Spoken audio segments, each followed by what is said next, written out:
Is the international team entering a new chapter in the 2022 President's Cup? Important themes from Team USA's victory. With a 17.5 to 12.5 victory at Quail Hollow, Team USA won the President's Cup for the 9th time in a row.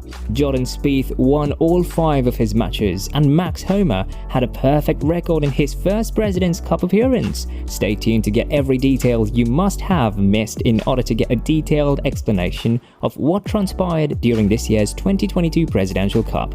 I know you'll be interested. At the Quail Hollow Club in Charlotte, North Carolina, on Sunday, the US team defeated the international team to win the 2022 President's Cup. The Americans, who entered Sunday singles with an 11-1-1 record overall, withstood an early opposition assault with solid play throughout the lineup. The international team rediscovered some motivation on Saturday and went into the championship game on Sunday down 11-7. Sam Burns, Patrick Cantlay, Tony Finau, Xander Schauffele and Jordan Spieth all won events to give the Americans triumph. The 12 Sunday singles matches of the 2022 President's Cup are listed below. Number 1. Siwoo Kim defeated Justin Thomas 1-up. Number 2. Jordan Spieth defeated Cam Davis 4-3. Number 3. Sam Burns tied Hideki Matsuyama. 4. Patrick Cantlay defeated Adam Scott 3-2. Number 5. Sebastian Munoz defeated Scottie Scheffler 2-1. Number 6. Tony Finau defeated Taylor Pendrith 3-1. Number 7. Xander Schauffele defeated Corey Connors 1-up. Number 8. Sungjae Im defeated Cameron Young 1-up. Number 9. K.H. Lee defeated Billy Horschel 3-1. Number 10. Max Homa defeated Tom Kim 1-up. Number 11. Colin Morikawa defeated Mito Pereira 3-2. Number 12. Christian Bezuidenhout defeated Kevin Kisner 2-1. On the last day of the President's Cup, United States captain Davis Love III gathered his team for one final meeting as dawn broke over Quail Hollow Club. The international team had just completed an astonishing comeback, winning the 2-day session on Saturday for the first time since 1998 when they had last prevailed in this series. Love enlisted the help of his team's statisticians to get the Americans back in the correct frame of mind to stave off any lasting effects from the previous day.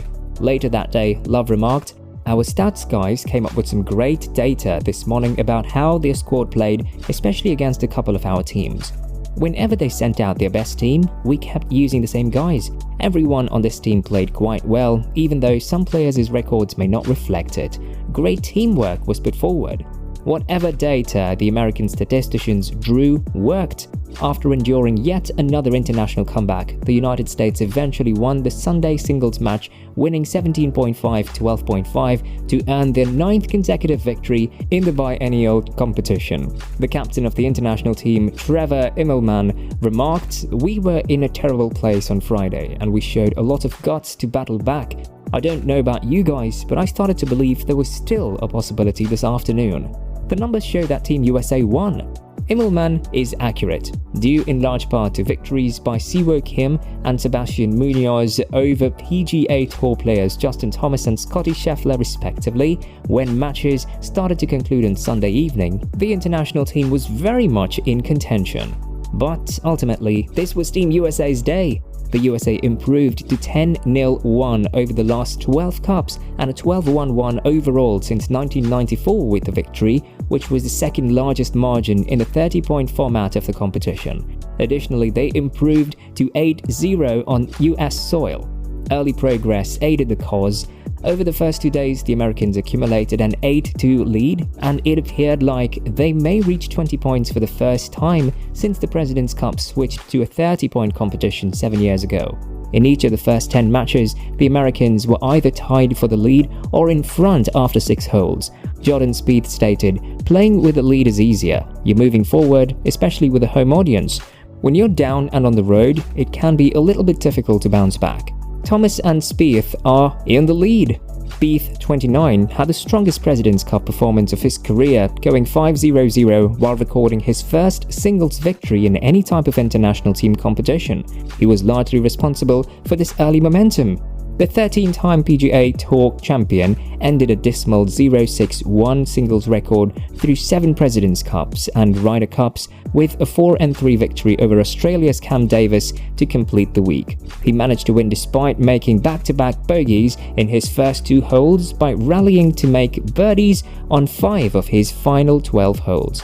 Spieth, the 6th player in the Presidents' Cup history to go 5-0-0, remarked, "I believed that I played some of my best golf of the year this week, which was incredibly great to do on a team with these guys. Me and Justin Thomas had the best time ever playing as a team, and I was happy to finally win a singles match for the first time." He and Thomas played 64 holes together throughout the first 2 days, and they only trailed after 2 of them, so it is safe to say that they had an unbelievable time. The two ended their time together on Saturday by crushing Hideki Matsuyama and Taylor Pendrith in a 4-ball match 4-3. This gave the Americans a slightly more comfortable 11-7 advantage going into the final day. They joined Tiger Woods and Steve Stricker in 2009 and Louis Oosthuizen and Brandon Grace in 2015 as the only pairings to go 4-0-0 in a single Presidents' Cup. And their dominance occurred just as the USA was about to lose the Presidents' Cup, as Scottie Scheffler became just the 2nd world #1 to lose a match. Nick Price also did it in 1994. Fresh stars appear. Even though the United States won the Presidents' Cup at Quail Hollow, the international team may still be proud of their valiant effort, which propelled a number of its players onto the PGA Tour. None made nearly the impression that little Tom Kidd did, as the youngest Presidents' Cup player ever went 2-3, including a key victory over Xander Schauffele and Patrick Cantlay in the Saturday 4 balls, where he poured in the winning birdie at the 18th, sparking a joyful celebration on the green. The 20-year-old, who also defeated Scheffler and Sam Burns in a foursome match with K.H. Lee, simply wired differently, according to Immelman. "Man, that takes guts to strip a 2-iron in there and make that putt. In my career, I've experienced a couple of situations like that. All the time there was some internal turbulence. You feel nervous, anxious, and thrilled. There's some faith there. Man, it seems like a lot is happening." He succeeded in doing so. We were so happy for him. Kim was one of the 4 Koreans, a record, who qualified for this year's Cup. The group turned out to be the internationals' beating heart, going 9-7-1, while the other 8 team members only managed a 6-19-3 record. The breakthrough star of the USA squad, Max Homa, who was one of only 4 rookies to record 4-0-0 or better in their Presidents' Cup debut, defeated Kim 1-up in Sunday's singles. In 1996 and 2000, respectively, David Duval and Stuart King accomplished it, while Shigeki Maruyama went 5-0-0 for the internationals in 1998. Being here was one thing, but playing some fantastic golf was quite another, according to Homer. And this last week has truly been extraordinary, validating, significant, and all of the above. It was profound. I believe I'll utilize this week as a kind of inspiration going ahead in the future. Xander Schauffele clinched the winning point for the Americans at Quail Hollow. Since 1998, the internationals have only achieved 1 victory, a draw in 2003. In the yearly matchup against the World All-Stars, it was the US's 9th straight victory. The match between Corey Connors and Xander Schauffele was the deciding factor in the United States, defeating Canada 3-1. Cameron Young never led his match against Sung Jae, who won the first 3 holes with par. KH defeated Billy Horschel 1-2-0. Lee Max Homa won his debut bout against rising talent Tom Kim. Woodard Mito Pereira won just 1 hole in his match against Colin Morikawa. Before Pereira's lone victory, the 2-time major champion went 4-up after a birdie on the 10th. This is the end of today's video. What did you enjoy most about this year's Presidents' Cup? Who is your favorite player? Let me know what you think down in the comment section. Make sure to click the subscribe button, like this video, and hit that announcement bell to get further juicy videos on sports. And incipiently, if you found this video helpful, please don't forget to share it with others.